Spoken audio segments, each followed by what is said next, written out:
पाठ्य योजना बीएड का ये पाठ्य योजना है। प्रकरण टॉपिक है दो बैलों की कथा। सामान्य उद्देश्य छात्रों को हिंदी विषय की जानकारी प्रदान करना, छात्रों में हिंदी विषय के प्रति रुचि उत्पन्न करना, छात्रों का हिंदी कहानियों के माध्यम से मानसिक विकास करना, छात्रों के हिंदी शब्दकोश में वृद्धि करना, छात्रों को शुद्ध भाषा रचना का ज्ञान प्रदान करना।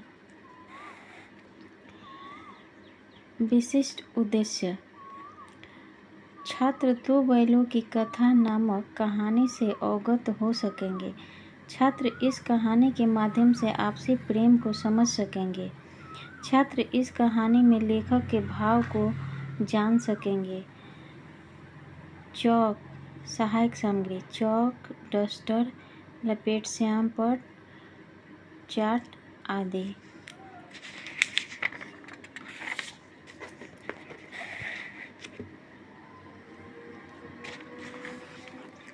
पूर्व ज्ञान छात्रों को खेती तथा किसानों के बारे में सामान्य जानकारी है।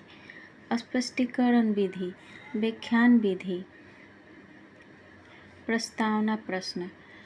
किसान अनाज कहाँ उगाता है? खेतों में। किसान खेतों में को कैसे जोतता है? छात्र बोलेंगे हल से, ट्रैक्टर से।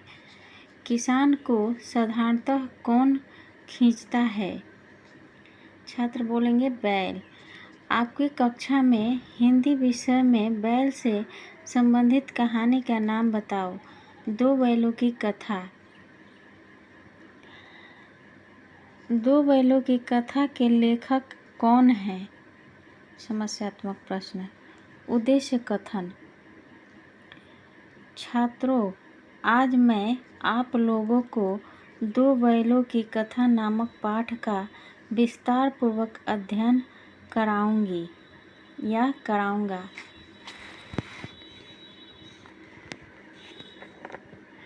लेखक परिचय।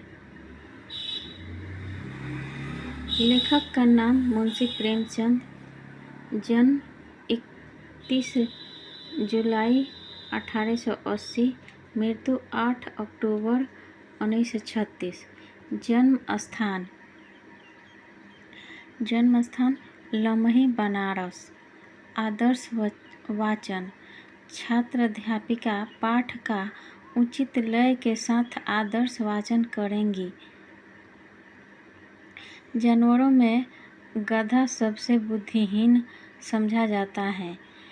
हम जब किसी आदमी को पहले दर्जे का बेवकूफ़ कहना चाहते हैं तो उसे गधे से संबोधित करते हैं। छात्र ध्यानपूर्वक सुनेंगे। श्याम पट्ट पर इसे लिखा जाएगा।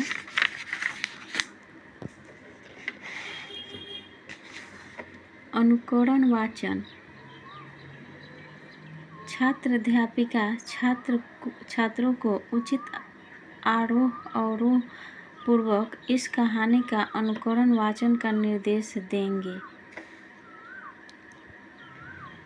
अशुद्धि संशोधन। छात्र अध्यापक छात्रों द्वारा अनुकरण वाचन के समय की गई अशुद्धियों को छात्रों की सहायता से श्याम पट्ट पर शुद्ध करवाएंगे। कठिन निवारण। छात्र अध्यापिका इस कहानी में आए हुए कठिन शब्दों का श्याम पट्ट पर लिखकर छात्रों को अर्थ समझाएंगे। बोध प्रश्न। दो बैलों की कथा किसकी रचना है? इस कहानी में दोनों बैलों के क्या नाम हैं?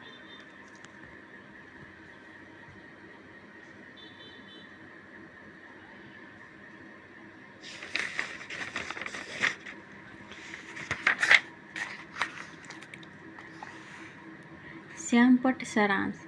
यह कहानी सांकेतिक भाषा में यह संदेश देती है कि मनुष्य हो या कोई प्राणी हो, स्वतंत्रता उसके लिए बहुत महत्व रखती है। स्वतंत्रता को पाने के लिए लड़ना भी पड़े तो बिना हिचकिचाए लड़ना चाहिए।